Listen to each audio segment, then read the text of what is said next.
ఇతను హీరో ఏంటి అన్న ఇంప్రెషన్ రావాలి ఆడియన్స్ లో అని ప్లాన్ చేసి చేశారు. నాతో చెప్పాడు కదా, నేను క్లారిటీగా చెప్పిన. అంటే ఒక చెత్త హీరో కావాలి, అది మీరు అనుకున్నామండి, మీతో చేస్తున్నానని చెప్పాడు. ఎగ్జాక్ట్లీ. సో మీరు క్రియేట్ చేసిన ఇంప్రెషన్ అది. హృదయకాలం రిలీజ్ తర్వాత మీరు ఒక పబ్లో ఉన్నప్పుడు ఎవరో వచ్చి మిమ్మల్ని ఈ మాటే ఏదో ఇలా వెక్కిరిస్తే అక్కడ మీ మధ్య వాగ్వాదం జరిగి గొడవ దారిది.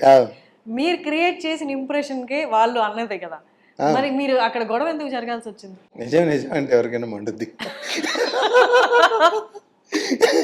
ఇప్పుడు మేము ఎలా ఒక ప్రయోగం చేసామండి, అది మాకు తెలుసు. అది ప్రయోగం ఇప్పుడు మీకు చెప్పేగా, ఇంకా అంతే. అది ఎందుకు జరిగింది ఏంది అనే దానికి రీజన్ లేదు.